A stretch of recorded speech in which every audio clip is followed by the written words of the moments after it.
tonight we'll look at the breadth and the energy of what is out there. I do think it's worth noting there are some legacy institutions that a lot of people think of when they think about the arts in San Diego, but that's not what we're going to talk about tonight. We're going to talk about other stuff, what else is going on in San Diego. So, Susanna, I want to start with you. You promote and sponsor events that pull together a variety of kinds of arts: dance, music, theater, visual arts, all those kinds of things. Your point is more collaboration than competition.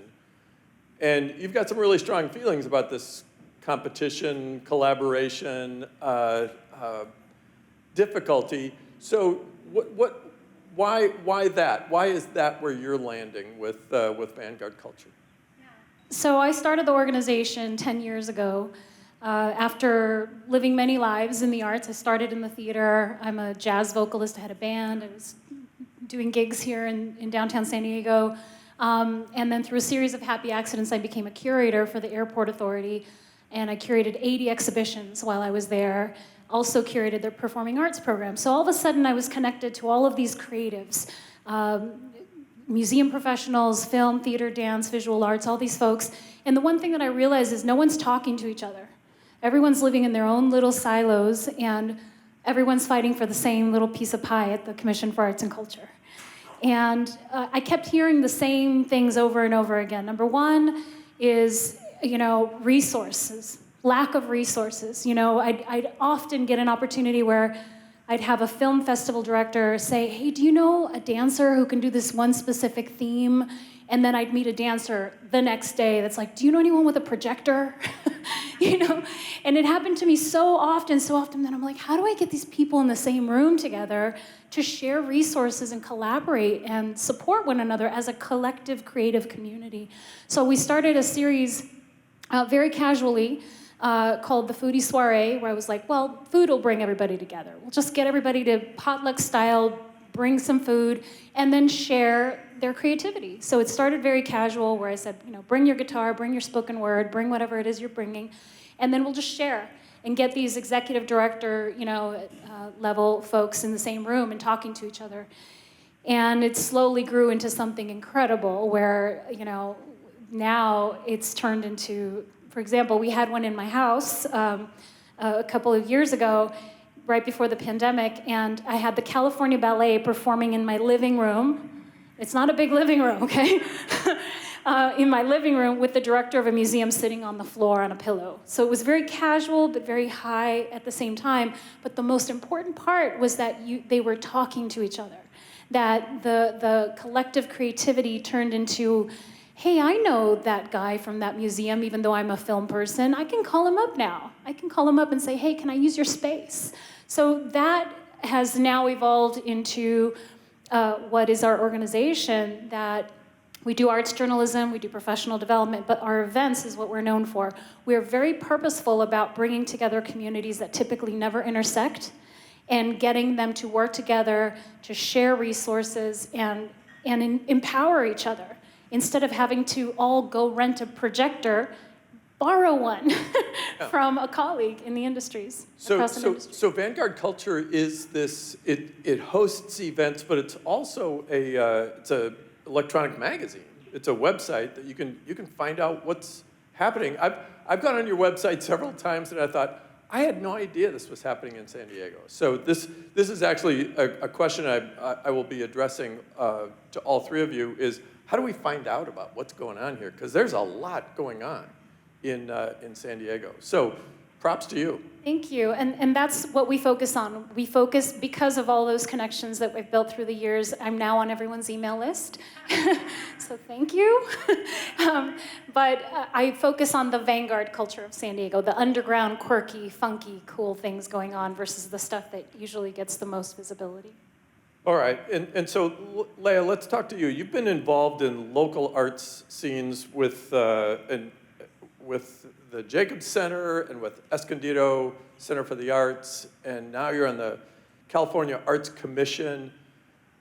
But you're not convinced we're very inclusive in how we do funding and how we support it. So what's your beef there? I wouldn't say that it's a beef. Now, I've spent 30 years in this arts community, and tonight is a little exciting because the County of San Diego Arts Commission launched itself. But you didn't go way back in my resume to know that I was the last executive director of the County Arts Council, which the Board of Supervisors at that point defunded. Okay?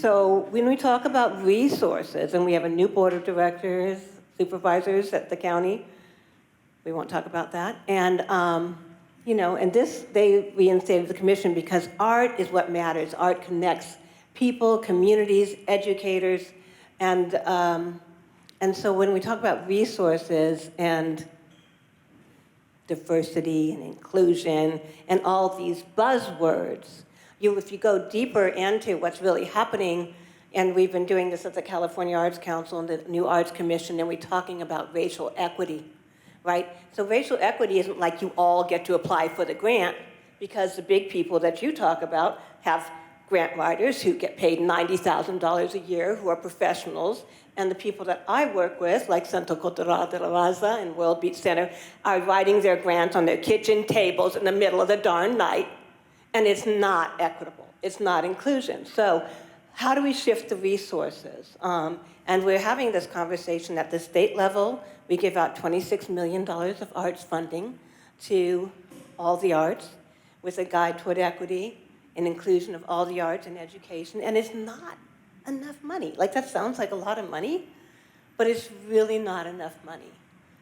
So actually, I want to ask you further about the World Beat Center, because it's sort of a metaphor, because the World Beat Center is run by volunteers, yes. And then just up the hill a little bit, you've got museums and theaters and things like that. We were having a lively conversation today, and there's this historic district. We have 3 cultural districts in our county, and there's 14 in the state. That says a lot about what's happening here, right? We have Barrio Logan, Balboa Park, and Oceanside is also a cultural arts district, right? So that's exciting. But then when you look at being at the Balboa Park Advisory Council, and I'm talking to my friend, and he's saying, how do we bring in inclusivity? How does the park become more inclusive? And I said, well, there's this red line called the creek behind the organ pavilion, which makes it impossible to get to our 2 organizations of color. And how do we pat ourselves on the back and say we're doing a good job? Centro Cultural is being run almost 100% by volunteers. It's a beloved, iconic building. Adrian, maybe you can exaggerate. Fabulous. The World Beach Center has been here for 30 years. They do not have a contract with the city. Let's just talk about that. That's the real. These are the facts. You can look them up. But what I'm saying is, so how do we say we're doing such a great job being collaborative? I think the arts by their nature are collaborative, and artists in their souls are collaborative, and that's why I felt so great to spend my 30 years here. But we have a lot of opportunity and a ton of work to do. All right, that's helpful and it's useful. So Adrian, it's so interesting to think, you came from UCSD. Yeah, I was, speaking of 1993, and John, and was friends with one of the taco shop poets, his wife, Alejandra, I think Wednesday Gomez, was married to Miguel Angel Soria, who was one of the taco shop poets, right? And in 1993, when UCSD TV started, I was just finishing up my undergrad degree at UCSD. And eventually, I went back into my community. I taught elementary school and was a substitute teacher, and then went back and got my master's degree in 2002, and eventually got my PhD at UCSD. So I'm all the way through UCSD in comparative literature. But you were taking taco shop poetry out of what you wanted to, these sort of elitist coffee shops and into the taco Exactly. shops. that's just a beautiful movement. Well, the idea for us is, first of all, there weren't coffee shops. There weren't that many coffee shops in San Diego at the time. There was the Panakin in La Jolla, and then Sure. there was here down the street. There was 19G and a Java Cafe here down the street. But there weren't places here for people to read, and it wasn't there at that point yet. So what we had decided as young students, Adolfo Guzman Lopez and myself and Miguel Ángel and eventually Tomas Riley, we actually got a grant from Come Back to the Centro, and David, he's here, David Avalos, one of the folks that ran the Centro for many years, helped run the Centro with Veronica, his partner. They gave us a $250 grant to be able to do readings all over in San Diego, and we didn't want to do it in places. My idea was to do it in swap meets, and I actually still think that's a brilliant idea to do performances. Poetry, spoken word at swap meets. It's brilliant. But Adolfo goes, no, let's go to the taco shops. And actually down on the other side of Grocery Outlet, there was a little taco shop. Across the street was another. We did 2 readings on this street. The first one was at Los Panchos, which was literally diagonally across the street, and then Valentine's taco shop was here. And what we did at first, we had just roving crews of either young writers that had graduated from UCSD or USD or San Diego State. And we actually started, using the space as a place of empowerment. We eventually had musicians, and then we started getting asked to do readings, not just at UCSD or at taco shops. We would get asked to read readings at Columbia, at university, and different cultural centers in the West Coast, go to all the UC schools, UC Santa Barbara, UC Riverside, and then touring the United States and performing with Black Eyed Peas and doing work with Ozo Motley as well, and on sharing the stage with them. It became something that came out, and by the time we became older, by 2000, we realized the brick and mortar aspect was really an important part, and we decided that what we wanted to do was have a space, because we didn't want young artists to have to resort to the taco shop, to have a space where you could have artists. And we put our money where our mouths were. Every check that we got from an institution, we would take 25% and we would put it in the kitty. And so by the early 2000s, we had about maybe $3,000, $4,000. And we actually rented a space here on 9th and E called, we ended up calling it Voz Alta, out loud. To speak in Spanish, and Voz Alta means to speak out loud, right? And we made that the hub of arts in San Diego for I would say about 5 to 10 years. But it really comes back to spaces and having spaces to produce artwork and to take chances in going to see something that you were not prepared to see. I brought this prop because I think that we're in danger of losing that, and Chancellor Kozla has actually brought this up in terms of how UCSD is trying to establish housing for UCSD students, employees, professors outside of the campus, because we're growing, right? And how do we find it? This is an example. Over there at the other spot down the street is another example. But brick and mortar is still a part of our existence. And when we have, 4.3 vacancy rates for young artists and musicians, and the average rate of paying the rent of $2,200 a month, and I looked at one of the sites that said, how much do artists get paid in San Diego? Well, artists get paid anywhere from $43,000 to $55,000 a year. That means that over 60% of their rent is covering, basically their entire salary. This is a really interesting point. So you're saying the housing problems, the rent problems in San Diego is having a direct impact on the arts. And you see it I sat on commissions, grants where we have fantastic artists or writers for applying for things, but hey, this person would be great for this grant. But they don't live in city proper. Why? Because they've been priced out of city proper. When they move to IB or Chula Vista, or they move to Escondido, or they move to Spring Valley or El Cajon. And that's the reality that's facing every artist in San Diego. Sure. Susanna, let me go back to you for a minute. There's something kind of exciting coming up in September, right? That is going to showcase one of those what else is out there kinds of ideas, right? Yes. First, I want to provide a little bit of context. Sure. So you all are living a very important moment in the history of arts and culture in San Diego right now. We are, I believe, on the cusp of a renaissance. It is a really, really exciting time to be here. with the creation of the reinstatement of the County Arts Council, the creative economy, information just came out that the creative economy is surpassing the California, all the other sectors of the California economy. $507 billion is the contribution that the creative economy provided to the state of California. That is not something to take lightly. We, for the first time, have a mayor and a full city council who are in support of increased arts funding. We are San Diego and Tijuana were just designated World Design Capital 2024.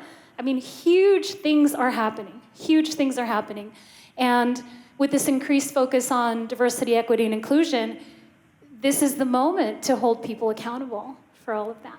So I want to put that in context and put that in the back of your mind that right now, big things are happening. Even if they're not front and center right now, behind the scenes, big things are happening. So we're so proud to be creating a visual and performing arts festival that is fully binational.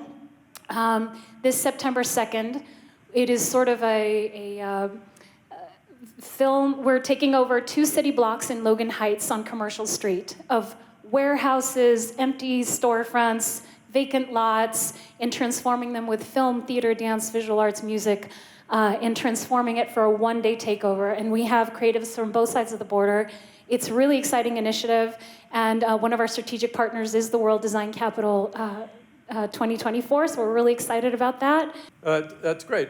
And I want you to give us your sense, Leah, also of what's happening, what's coming up. What should we be paying attention to? Well, I think in concert with that is that over the last period of crazy time during COVID, the California Arts Council received $71 million of additional rescue response arts funding to go to artists. And that $71 million has turned into the Creative Catalyst Fund, the Far West Border North Fund, and the idea that has circled back around, and I know Susanna will agree with me, is that we're funding artists. We're actually finding artists and giving them the funds to create. So they can apply for grants from $5,000 to $50,000. They're called emerging artists, legacy artists. We have 5 legacy artists here in San Diego who received a legacy art grant last year. And so there's this really great movement. And the thing that because I've been around for 30 years, worry about is sustainability. How do we sustain that?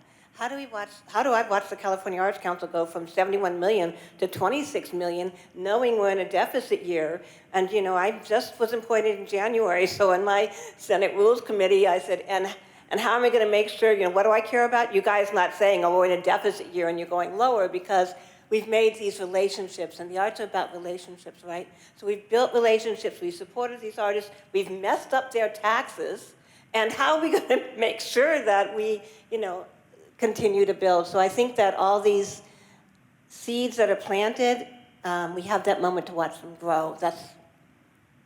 Can I follow up on that? Of course. So I think that's just it, is holding them accountable to how do you sustain this. And I think in the past, people have focused, and I want to speak to like the bigger picture of tourism in San Diego, right?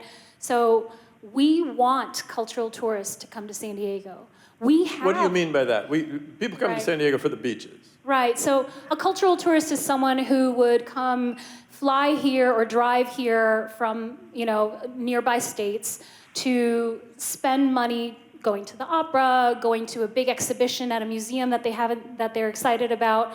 Those types of tourists will likely go to a nice restaurant that evening and go to a museum the next day or stay at a nice hotel, and those TOT dollars directly fund the Commission for Arts and Culture. When you are promoting San Diego as this sleepy beach town and going hiking and surfing and all the things, that's fantastic because we really do have the best weather in the country. But those folks are probably staying at an Airbnb. They're probably going to have lunch and have a couple tacos by the beach, have a beer, and they're not spending the type of money that needs to be spent here in San Diego for those TOT dollars to really make an impact. We only get almost a penny of that per dollar of the TOT dollars. The rest of it goes to the city for infrastructure projects and pothole filling and homelessness and all the things that we need to take care of. So we really should be thinking on a bigger scale. And I think because this is why I'm excited that we have a mayor and a city council who are supporters of the arts for the first time in the history of San Diego, that they're all supportive of the arts. That's why it's exciting, because it's time to think bigger. Like, what is the bigger visionary, transformative change that you can make? And there's lots of ways to do that that's not just funding. It's also resource sharing, right? So the city has dozens and dozens of buildings that are unused. And artists need arts residencies and right places to perform. So how can we think in a different way where we're pitching and promoting San Diego as a cultural destination first and impacting it through, on a citywide level, and impacting it through funding and resource sharing? Adrian, I think you have an idea of how this could happen. Well, I mean, it really is going to take the level of private-public partnerships. Like, one of the things I've done, I mean, I'm so serious about art. Like, I was ready, I'm 7 to 10 years away from retirement. And my wife and I took a plunge, and we bought a cafe, a couple cafes up in Union City Heights area called Twigs Coffee House and Bakeries. The irony there being you wanted to get out of the coffee houses, into the taco shops, and now you own the coffee house. I get sucked back, but what it did, it gave me the brick and mortar space that I needed with the green room next door to it, right? Where I can host poetry readings, I can have visual arts events, and the other space can be used for music. But we need the support in terms of business or cooperation with institutions to fund that, to be able to make it world class, right? And the other part too, I think that's important to consider, that we have really good models here in San Diego. I mean, if you look at Adams Avenue Street Fair, it's done what we're intending to do with this space in terms of get UCSD out into the community and arts out into the community. And it's been doing it for 35, 40 years, right? And you go to the concerts there and you see everyone. You see working class bodies, you see upper class bodies, you see everyone enjoying it. You probably get one of the best curated performance venues over the course of 2 days in San Diego. It reminds me kind of like a street scene back in the day, right? Right. And this is produced by Scott Kessler and Steve Cater religiously over the last 15, 20 years. That's something that works. That's something that UCSD can choose to replicate in different ways to be able to bring it out. And then coming back, funding places like the Central as well. And we're talking about equity. We know what's happening as artists. The average age of the patron goer at any museum has now reached about 73 years of age. How are we going to create new patrons for the arts? Because otherwise, the arts will die.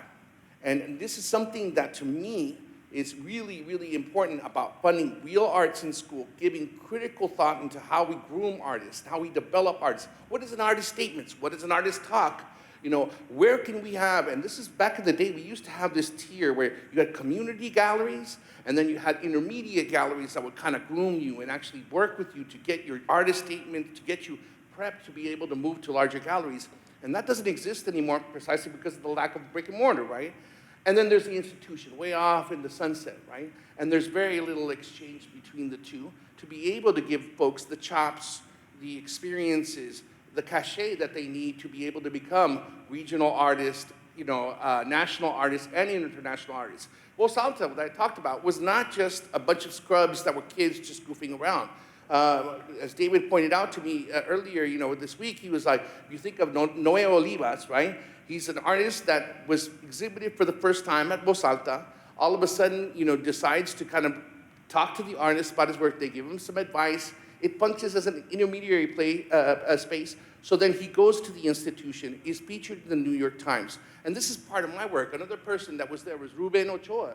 Is a person that is from Oceanside, is part of our community, grew up around families that had restaurants, used his family's van to create, of all things, a portable, movable gallery. He outfitted it's like a tiny home. Instead of a tiny home, it's a tiny gallery. And he would actually exhibit artwork all over California with this.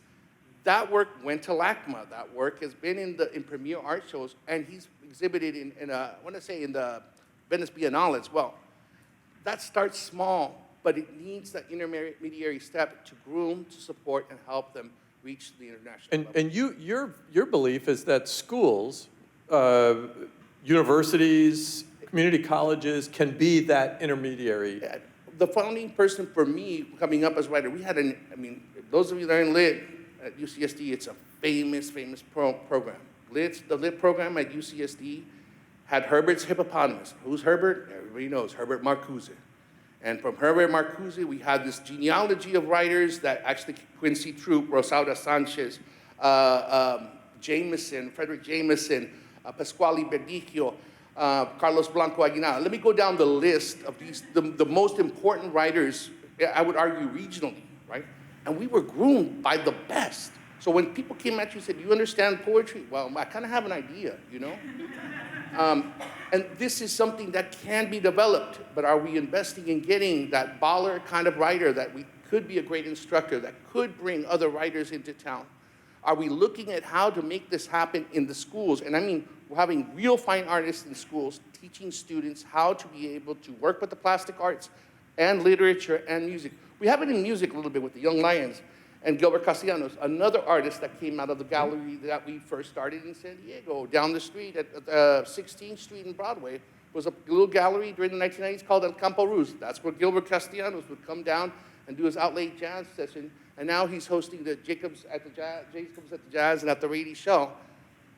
We are not in lack of artists. What we are in lack of is support structures to make sure that our artists get access. Brick and mortar, space.